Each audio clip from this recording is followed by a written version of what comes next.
At sa oras po na ito, ihanda na natin ang ating mga puso't isipan para po sa salita ng ating mahal na Panginoon, Yesu Cristo. Nais ko pong pamagatan ang mensahe ng Lord sa umagang ito. Live with God's wisdom. Mamuhay tayo sa karunungan ng Diyos. Napakahalaga po ang karunungan na mula sa Diyos. Sapagkat sa Bible po talaga may karunungan din naman na mula sa mundo. Po, if you have your Bible, please open with me in the book of James o Santiago, chapter 3, 13. Hallelujah. Sa wikang Ingles, ganito po ang pagkakasabi. Who is wise and understanding among you? Let him show his works out of the good conduct. Ang ganda. In the humility of wisdom. Sino sa inyo ang marunong? Sabi sa Tagalog. Sino sa inyo ang nakaunawa? Ipakita ninyo sa pamamagitan ng wastong pamumuhay na bunga ng kapakumbabaan na may karunungan. Ituloy ko lamang po para mas tayo po ninyong makita ang teksto po ng mga talatang ito. Ngunit kung ang naghahari sa inyong puso ay inggit, makasariling hangarin, huwag niyo iyang ipagmalaki at huwag ninyong pabulaanan ang katotohanan. 15. Hindi galing sa Diyos ang ganyang karunungan. So, yung karunungan ay hindi galing sa Diyos. Halina po, ang mabigat dito, sabi ni Santiago, galing yan sa diablo. Mabigat po. Sabi po niya sa 16, ituloy ko na, sapagkat saan man hahari ang inggit at makasariling hangarin, maghahari din doon ang kaguluhan at lahat ng uri ng masasamang gawa. 17. Ngunit ang may karunungan mula sa Diyos. So mayroong karunungan mula sa Diyos. Una sa lahat ay may malinis na pamumuhay, siya ay maibigin sa kapayapaan, mahinahon, mapagbigay, mahabagin, at masipag sa paggawa ng mabuti, hindi nagtatangi at hindi nagkukunwari. So makikita po natin na pag sinabi natin karunungan, hindi po yan yung earthly knowledge. Hindi po yan yung naging tanyag ka dahil ikaw po ay nanalo sa ganitong klaseng competition sa math, sa anumang competition. Hallelujah, na may kaugnayan sa academics. Hindi daw po yan. Kasi napansin ko, this is more of our behavior. This is more of our attitudes. Ito pala yung karunungan. Kaya mahalagang malaman po natin lahat ito sapagkat nakita ko sa panahon ito na masyadong ang impact ng social media ay napakataas. Marami ang tao na papabilib agad, bagamat hindi na nila nakikita ang tao kung anong pag-uugali meron siya. Kaya nakikita natin kung ano ang epekto nito. Nabanggit kanina, yung cellphone sa ating Sunday school. This is true. Pero cellphone is very important sa mga panahon natin ito. Very, very significant sa ating pong mga trabaho, sa ating communication. But you must be a responsible owner ng iyong cellphone. Responsible ka sa paggamit ng social media. Now, wisdom involves applying God's truth to daily life, living out spiritual insight, and embracing righteousness. Ang karunungan ay pagsasabuhay ng katotohanan na mula sa Diyos.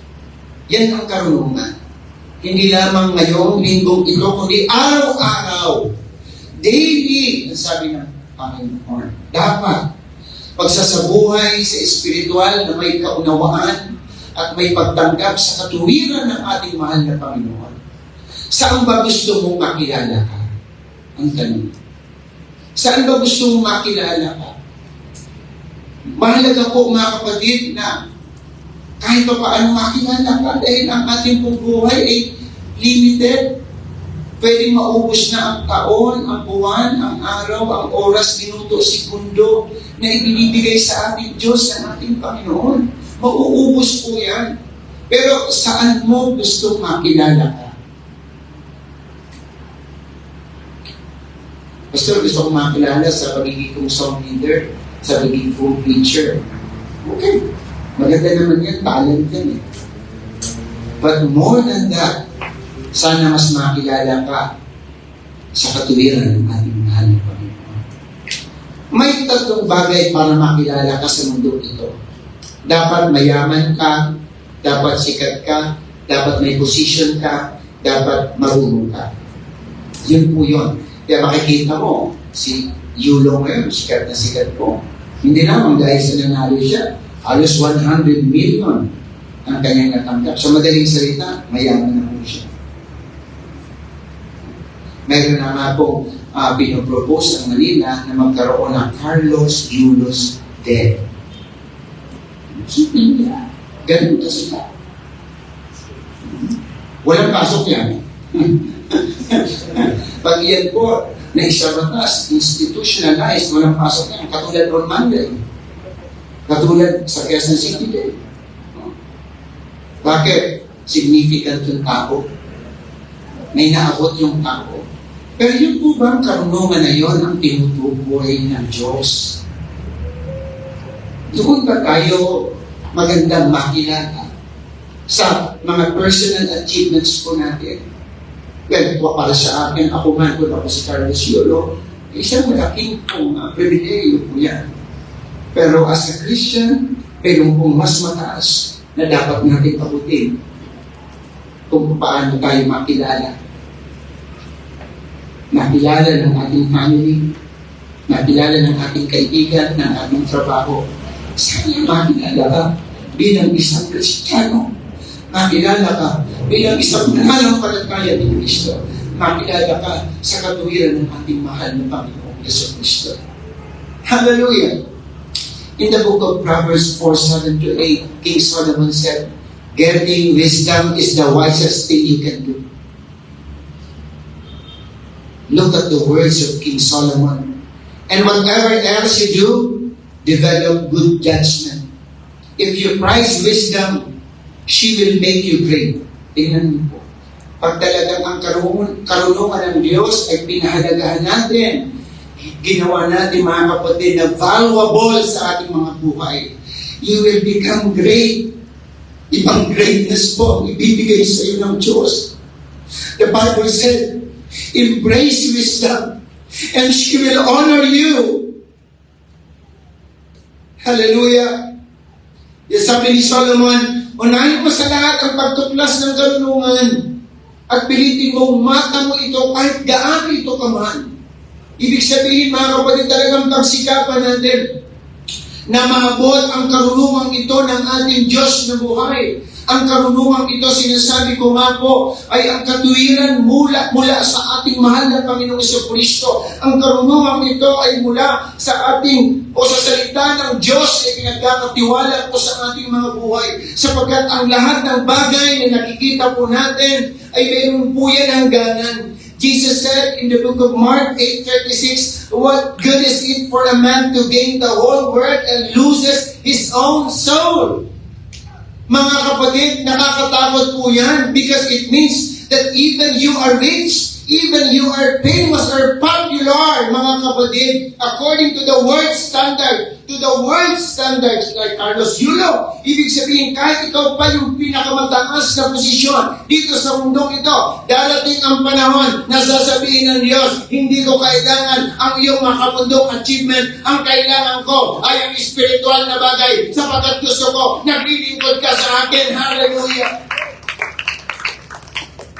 Yan po ang nakita ko, mga kapatid, na ang kaluluwa natin, hindi talaga ito mapapasigla ng mga kayamanang material. Ang kailangan ng kaluluwa natin ay ang espiritual na bagay. Hindi natin, mga kapatid, pwedeng ibalik pag namatay na ang ating buhay, mga kapatid.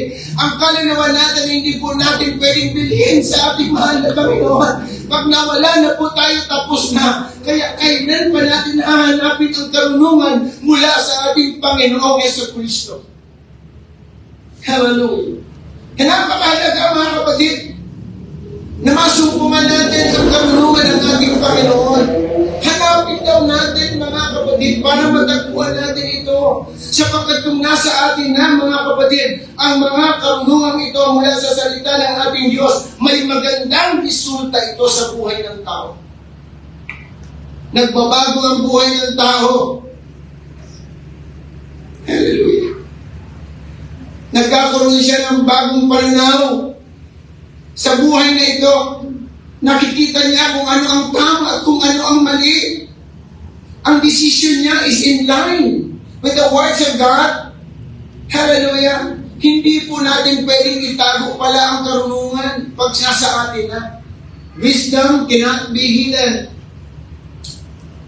Yes, may mga taong ayaw magsalita dahil nga alam niya naman nahina siya magsalita. Di po ba? Minsan kahinaan niya yun eh. Pero mga kapatid, makikita natin na kahit hindi siya nagsasalita, darating ang point na ma-appreciate mo dahil may nakikita sa kanya. Meron naman taong magaling na magaling magsalita, mga kapatid, pero habang tumatagal, nakikita mo na ang pag-ugali, nakikita mo na kung ano rin ang kanyang pag-upunaw. Eventually, mga kapatid, makikita talaga natin kung ano ang buong pagkatao ng isang tao pag tayo po ay nakakasalamuhan niya. At tayo din siya ay nakakasalamuhan natin. And the truth will come out. Yan po ang wisdom. Di po ba? Yan ang karunungan. Hindi po pwedeng hindi natin na-share ang karunungan mula sa ating Panginoon. Kaya nga si Apostol Pablo, sa ating pong pag-aaral, mga kapatid, grabe, hanggang doon sa Europa, gusto niyang i-share ang karunungan mula sa Diyos. He wanted to share this kind of wisdom, truth about the words of God, about the salvation ng ating Panginoon. Kaya mula sa Asia, mga kapatid, tinawid niya hanggang Europa, hanggang Roma, mga kapatid. Because natagpuan niya ang karunungan ng Diyos. Yun po ang epekto po nito. Now, I'm going to give you, mga kapatid, the 4 keys to wise living. Ano po ang mga susi na ito? Number 1, first, seek the will of the Lord. Napakahalaga na hanapin. Sabi ni King Saul, hanapin mo. Hanapin mo.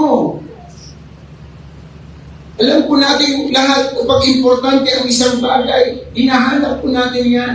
Pero pag wala na, mga kapatid, sa isip mo, pinababayaan mo na. Hindi po ba?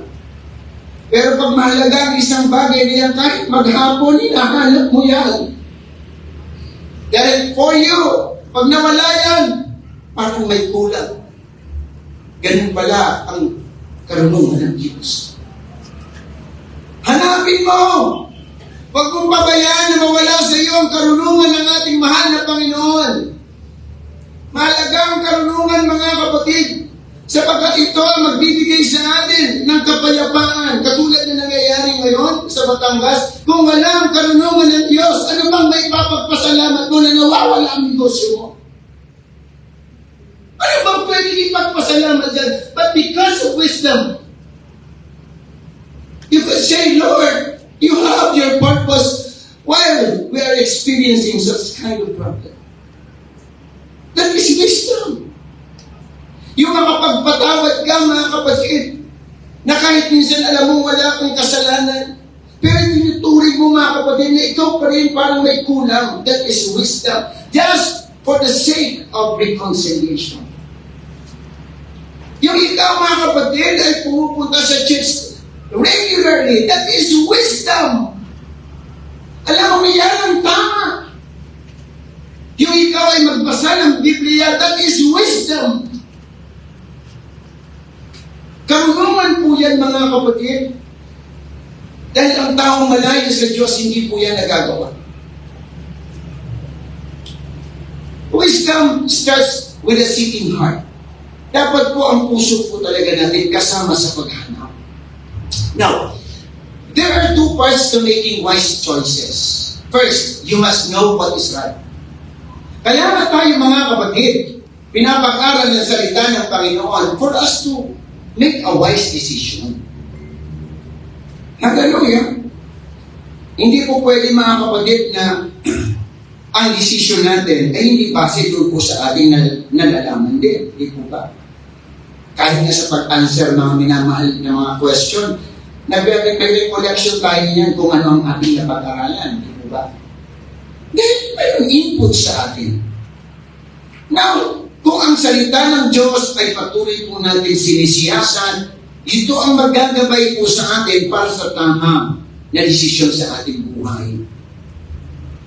Marami po sa ngayon, sa mundo pong itong mga tao na nawawala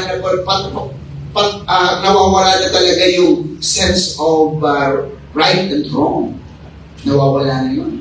Sa FB, sa TikTok, pansinin po ninyo, wala nang pakialam ng tao kung ang pinupost nila o pinapakita nila ay ayos ba yan, matuwid ba yan, okay ba yan, medyo spiritual ba yan, hindi ba yan nakaka-apekto sa iba, wala nang pakialam.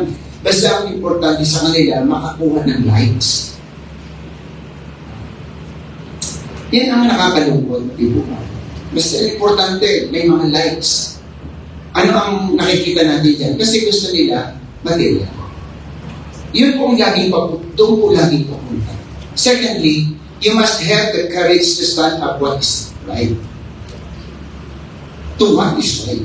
So makikita natin mga kapatid, gusto ng Lord talagang tayo po mga minamahal ay nakakaalam ng totoo at hindi lang basta, hallelujah, alam mo yung totoo, kundi tumayo ka yan.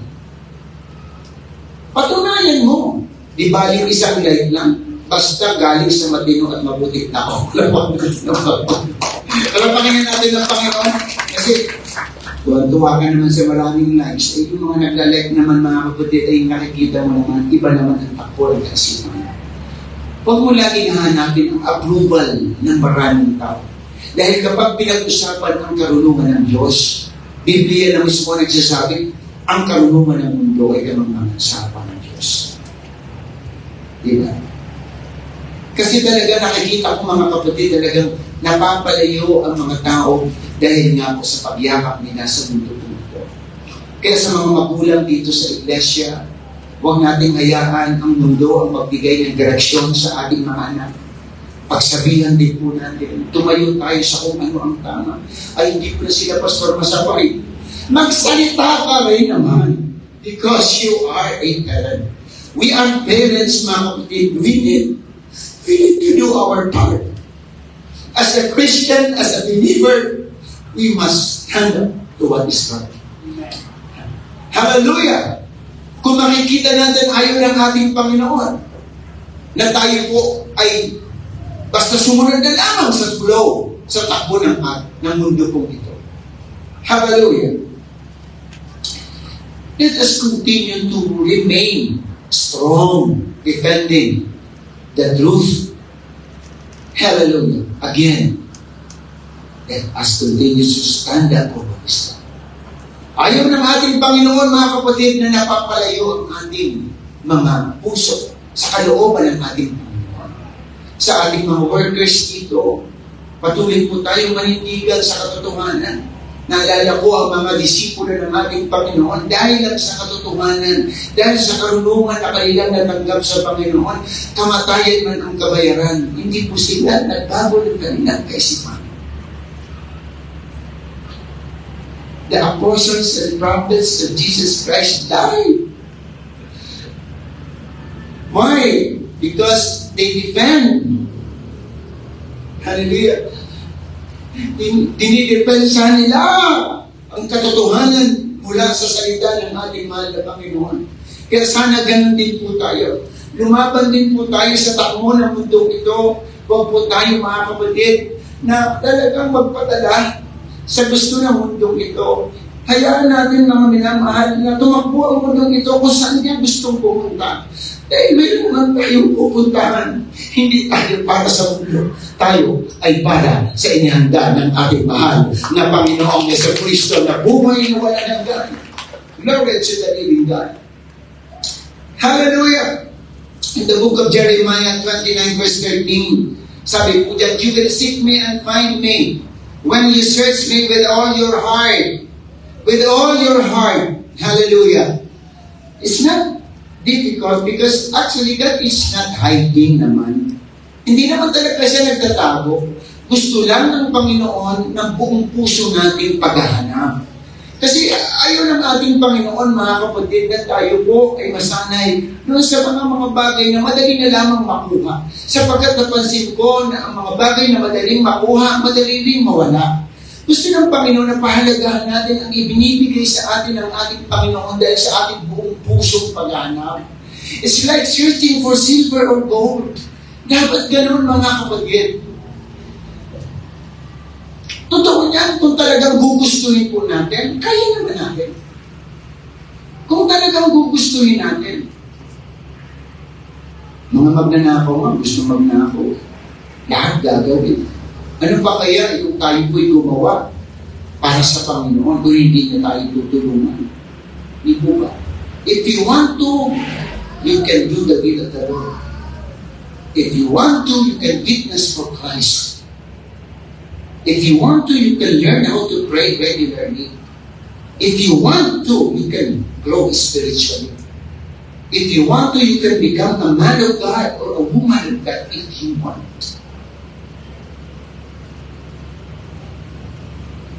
Yes.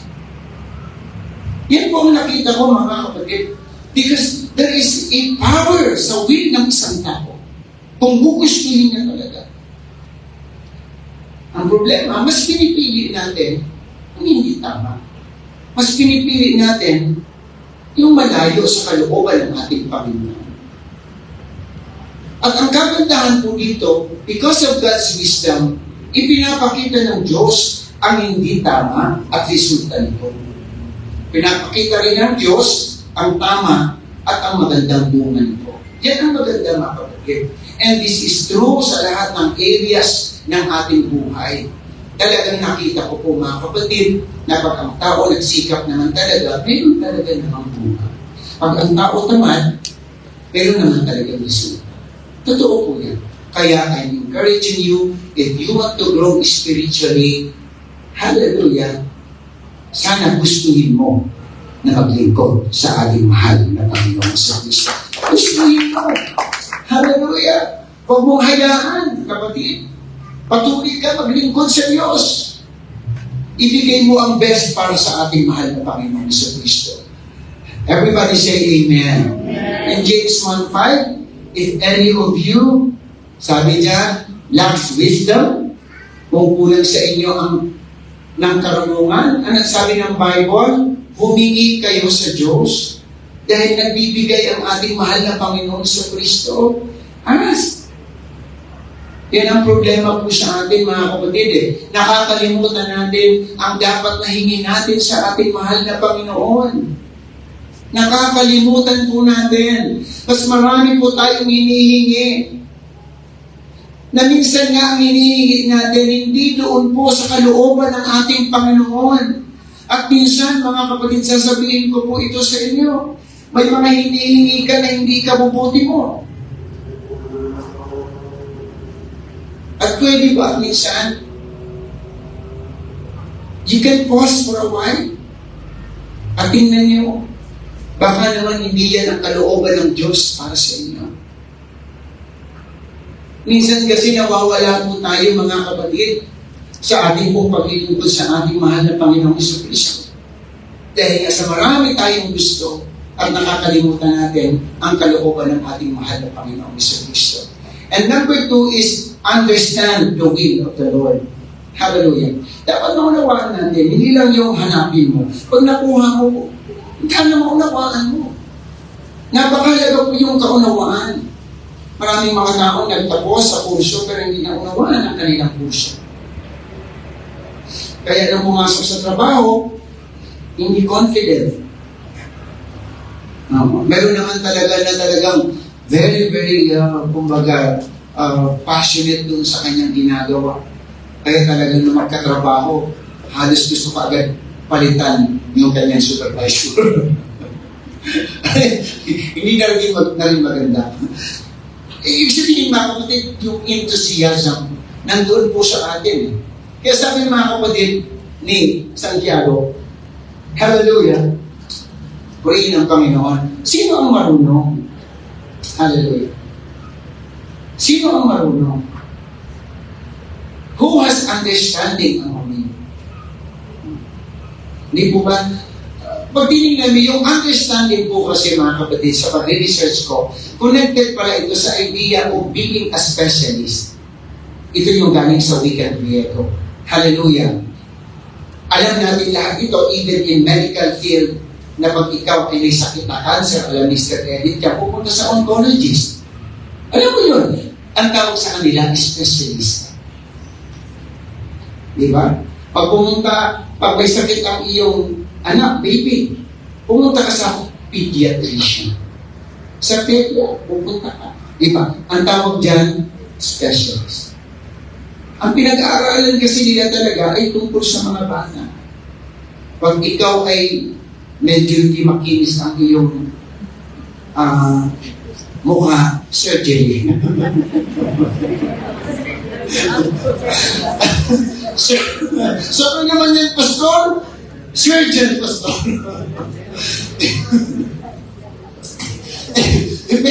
Meron po talagang field specialization. Di you agree with me? Meron talaga. Meron po talagang mga tinatawag major in mathematics, diba? Major. Ang specialization po nila doon sa particular subject. Even in ministry. Kapag specialized ka doon, specialist ka sa pag-play ng drums, doon mo pinag-uusap yan. Pag senior ka, doon mo inilalaan ang iyong talento. Yung understanding po pala dito, connected sa pagiging specialist. Ang tanong ko kasi, naunawaan mo ba na Kristiyano ka? Ito yung tanong ko kagabi sa sarili ko. Lord, Kristiyano ako. And not only that, sabi ko kagabi, I am a pastor. And this must have an understanding. I hope you get what I mean. Dapat unawaan ko ang katayuan ko bilang pastor at mananampalataya. Pero kahit pa paano yung devotion ko sa aking sarili pagdating sa paglilingkod sa Panginoon dahil may pangunawa, maging maayos ang ating buhay. Kasi mahirap mga kapatid na ito ang gusto mo pero hindi mo inaalam kung ano ang dapat na gawin mo. Ikaw ay katulad ng hangin. Hallelujah, na kung saan pumupunta na lamang. Minsan katulad ng alon kung saan dali ng hangin, sumasama na lamang. Hindi ganun mga kapatid. Ang understanding dapat, alam mo kung bakit tinawag ka dyan. Alam mo kung bakit ka Kristiyano. Alam mo kung ano ang dapat gawin ng isang Kristiyano. Alam mong dapat sa isang mananampalataya may magbabago sa buhay. Alam mong nasasaktan ang katawan ni Kristo pag ikaw ay nagkakaroon ng pagkukulang. Hallelujah. For me, there are two ways to become a specialist in the Christian life. Number one, learn how to deal with God. And number two, learn how to deal with people. Mahalaga po itong dalawang bagay po na ito. Why? Sa ating pong paglilingkod sa Panginoon, kailangan natin ng connection sa Diyos. Nabanggit ka rin. Dahil ang Diyos ang nakakaalam po ng malalim na sakit na ating nararamdaman. Gusto natin pagdating sa tao, hindi tayo magbukhang kawawa. Ganun po ang tao. Ayaw niyang makita na sa baba siya. Pero alam po ninyo sa Diyos, kahit sabihin mo okay ka, alam yung Diyos ang lalim na iyong nararamdaman. Ganyan ang Diyos. Yeah. Di mo ba? Lord. Di ba sa buhay po natin mga kapatid, gusto natin na maging maganda ang ating pong image sa ating kapwa. Di po ba? Ang gagandahan sa Panginoon, kahit gaano kabigat ang ating pasanin, na pag may nagtatanong sa atin, okay ka ba? Yes, I'm okay. Pero pag nag-iisa ka, halos hindi mo na kayang tumayo. Pero sinabi ng Panginoon, pag tayo po ay mayroong connection sa Kanya, sabihin mo anak kung anong nararamdaman mo, kung anong bigat mayroon kang dinadala. Come to me, sabi ng Lord, all ye who are heavy and laden, I will give you rest.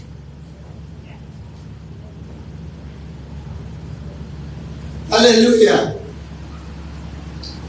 Ano sabi ng Matthew 11:29? After the 28, take my yoke upon you and learn from me. Learn from me. Hallelujah! Napakaganda po ito mga kapatid. Kaya napakaganda ang maganda nating koneksyon sa ating Panginoon. Pag tayo po ay minsan mga kapatid, laging connected sa mundong ito, naging tayong sensitive, nagiging tayo mga kapatid mapaghanap. Hindi kasi tama ang inuuna natin. Dapat mauna lagi ang Panginoon. Sabi ng Lord, learn from me. Marami tayong matututunan sa Diyos. Marami. Na kahit may mga tao ka dahil malayo sa Diyos, kahit mayayaman, magagaling, popular. Minsan, hindi tama ang kanila mga kapatid ginagawa. At ang iba pa, mga kapatid, humahantok sa hindi magandang kawakasan ng buhay. Learn how to deal with God. God said, for I am gentle and humble in heart, and you will find the rest for your souls. Sa malakas na palakpak po sa ating mahal na Panginoon. Yes, I believe na ang tunay na karunungan ay sa Diyos lamang matatagpo.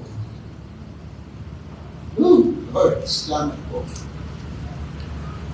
Kaya sabi ko nga po kanina, iba po yung ating tingin na ngayon sa isang bagay. Marami sabi ng mundo, pag nasaktan ka, lumaban na. Gantihan mo. Iba ang karunungan ng Diyos. Ipanalangin mo. Magpatawad ka. That is wisdom.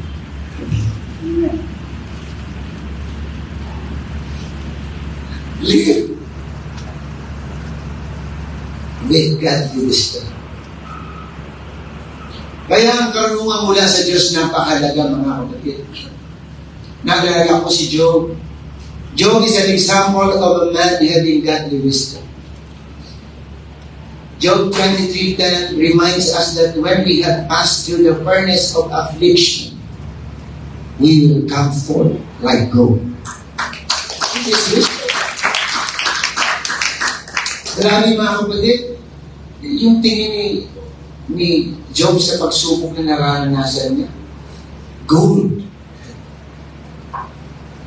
Wisdom. Wisdom. Gold. Kahit ko sa anong book ang basahin ko sa mundo, walang ganitong principle. Kayong mga teachers, may principle ba na ganito? Sa lahat ng mga teachers ko dito, wala. Dahil pagbasa ka sa anong klaseng book, wala. Liman sa libro. That if we cooperate with God, these hard times become an avenue for spiritual growth and blessings. Yan po talaga yun. Another thing, mga minamahal, glory to the living God, learn how to deal with people. Alam niyo ba, na kapag tayo po ay marunong makisama sa iba't ibang klaseng tao, lumalawak ang ating karunungan. At alam niyo ba na hindi maganda ang isang tao na namimili lang na kung ano at sino ang gusto niyang pakisamahan? Nalilimitahan ang paglawak ng kanyang kaunukan. Ito sasabihin ko, napakahalaga ito. Lalo digit tayo po ay mananampalataya. Kapag marunong tayo humarap at makisama sa iba't ibang uri ng tao, iba't ibang klaseng ugali ng mga tao, makikita natin at iba't ibang tagumpay nila, problema nila, nakakatulong para lumawak ang ating pag-unawa sa iba't ibang sitwasyon ng buhay. Kaya ito ang nais ng Diyos sa ating lahat. Kung gusto ko talagang madagdagan ang karunungan mo, unahin mo ang Diyos, pangalawa, makisama ka sa mga tao. Pastor, mayroon ka bang basyan? Yes. Huwag na tayong lumayo kay Jesus. Lahat. Lahat pinuntahan ng Panginoon, kinausap niya, Pariseo, ibig sabihin mga spiritual people, mayayaman, kinakausap niya, at kagandahan kahit may hirap na kasalanan. Kinausap ng Panginoon, may mga sakit at karamdaman, lahat na uri ng tao. Di po ba? Yun ang pinag-aaralan ko, sabi ko, tama, Panginoon. Dapat kami mananampalataya, dapat hindi po kami yung mga tao limited ang aming pakikipagkapwa dahil mayroon kaming maibibigay sa kanila. Kahit wala kaming masyadong pera, mayroon kaming kayamanan na pwedeng ibigay sa mga tao. Ang kayamanan nito ay ang spiritual na bagay. Di ba? Kaya, nakita ko maging si Apostle Pablo. Di ba? Ganun eh. Kasi sabi ni Apostle Paul, imitate me as I imitate Christ. Nakita ko si Paul kahit saan. Kahit mga gobernador, emperador, hinarap ni Apostle Pablo, mga Gentiles, mga kapatid, lahat, pinuntahan ni Pablo. Tingnan nyo naman yung kaunawaan ni Pablo sa buhay ng tao, lumawak dahil sa pakikipagkapwa niya, dahil sa pakikitungo niya, mga kapatid, na hindi siya mga minamahal, nagdadalawang isip, na ibahagi ang salita ng Panginoon sa lahat ng uri ng tao, sapat makikita niya at iba't ibang pangangailangan. Kaya ito ang sasabihin ko sa lahat ng ating mga Kristiyano sa CCFM. Kahit yan paman ay masama ang ugali, hallelujah, ipakita mo na mabuti ang Diyos sa buhay mo. Matalino ang isang tao kapag marunong siyang makisama sa lahat ng uri ng tao. Hallelujah. Huwag niyo sabihin, ayaw kong makisama yan dahil ganyan. Mga kapatid, papaano naman kung wala magbahagi ng salita ng Diyos sa tao niya? Ikaw! Bakit ba? Nung una, mabuti ka bang tao? Tinong ko sarili, ako ba mabuti ba akong tao? Perfect ba ako? Lahat naman tayo dito mga kapatid, kinahangatan ng Diyos. Dahil dito, sa biyaya ng ating mahal na Panginoon. Number 3 mga kapatid, the third key to wise living is show your works by good conduct. Yan sinasabi ko mga kapatid. James said, he should show his works by good conduct. He should. He should. Dapat. Pag good conduct kasi, sa ibang translation, pleasing to the eyes. Maganda sa mga mata. Hallelujah. Kaya dapat talaga maganda ang kanilang impression sa ating mga mananampalataya because we have Jesus Christ in our lives. They know that unbelievers watch us all the time. Oh. Yung mga Marites Marisol, totoo po yan. Kasi naghahanap po sila ng pwedeng sabihin, parehas din naman yan eh. Look, very, very careful tayo. Everybody say amen. Careful po tayo. Ito yung principle eh. Live wise so that even non-believers are impressed by our behavior. Kahit akala natin walang nakakakita, gumawa ka natural. Hindi yung pakitang tao. Dahil ang tunay na mananampalataya, natural ang kanyang ginagawa. Hindi maganda po ng pakitang tao lang. Hallelujah, kahit po malayo ka. Hallelujah, pakilala ka na, ay si brother. Pagdaan pa lang, si brother, very active din sa church.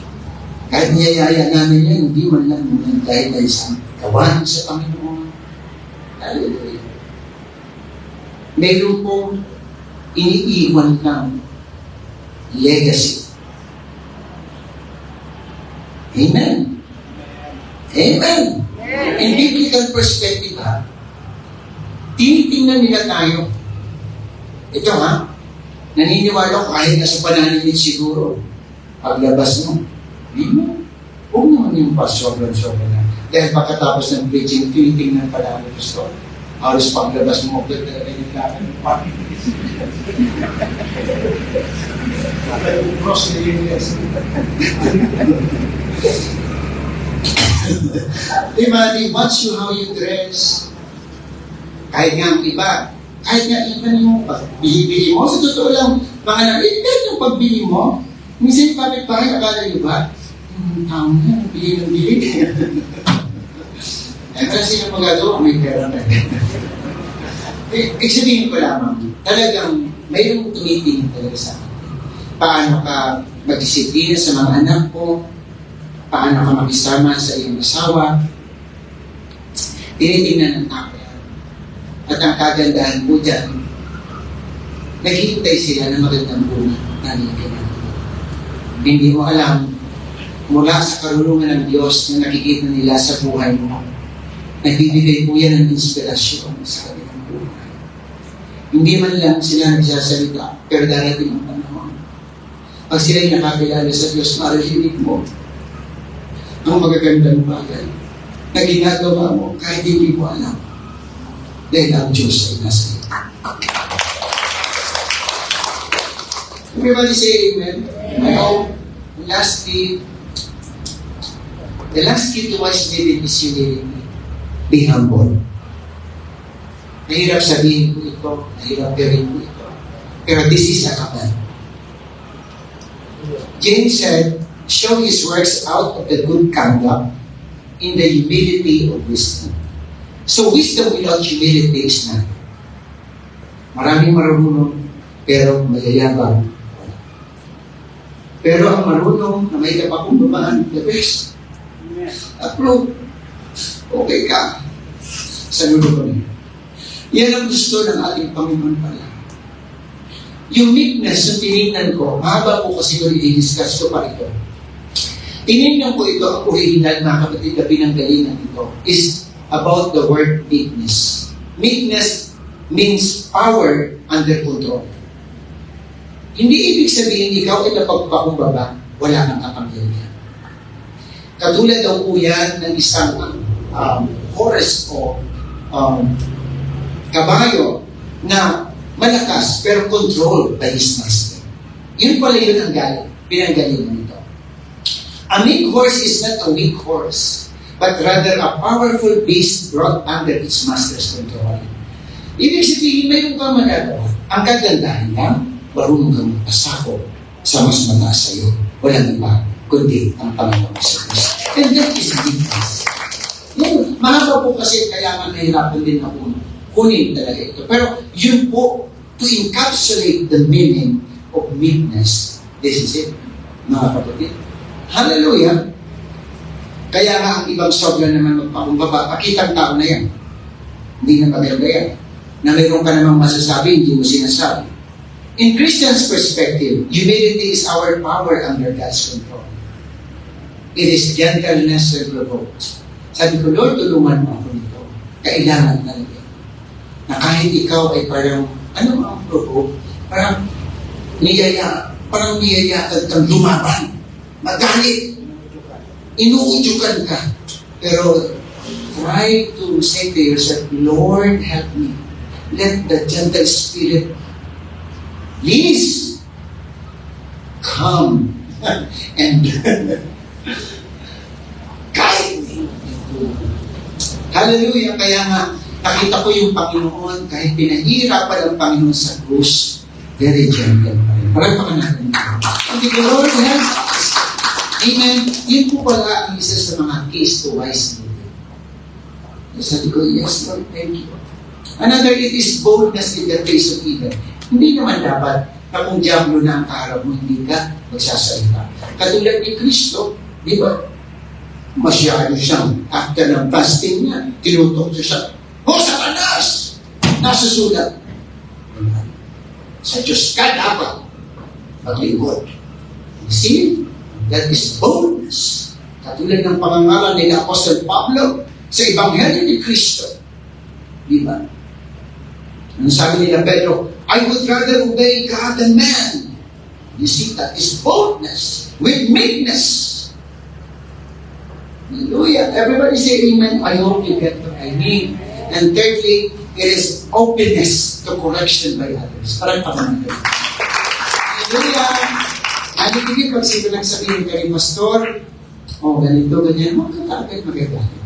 Pwede naman tanongin si Pastor, ganyan ba? Magtingin mo sa akin. Para, no. be absent of God.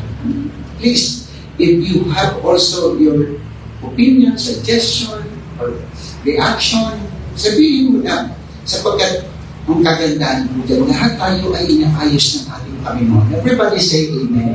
Leader ka man, member ka man, lahat tayo. Kaya nga ang correction, very important po ito. Hindi po ito pagbagsak ng tao. Ang correction ay nakakatulong para mas lalo lumago ang pananampalataya ng isang tao at patuloy na tamang paglilingkod sa ating Diyos.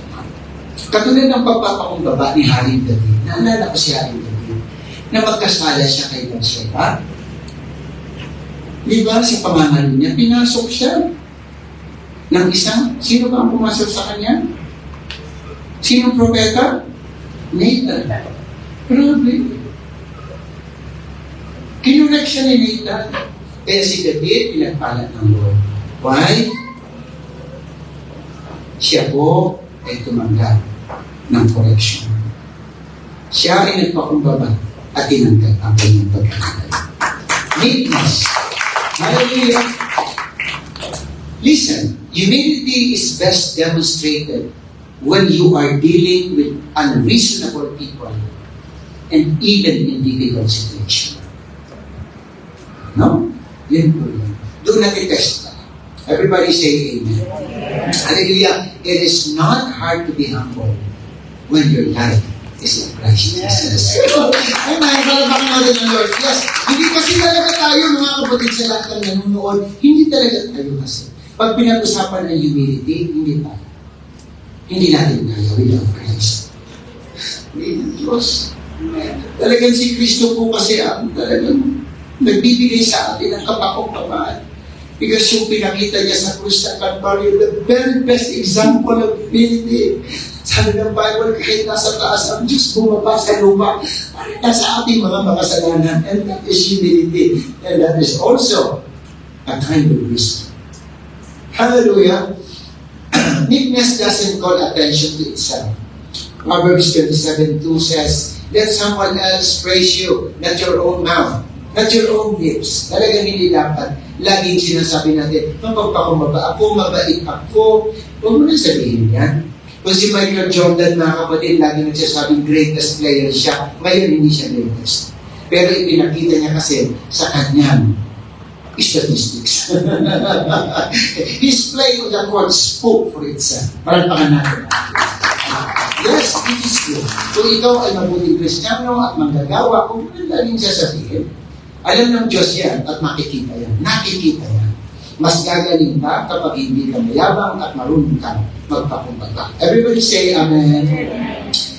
According to Henry Drummond, the world is not a playground, it is a schoolroom. Life is not a holiday, but an education.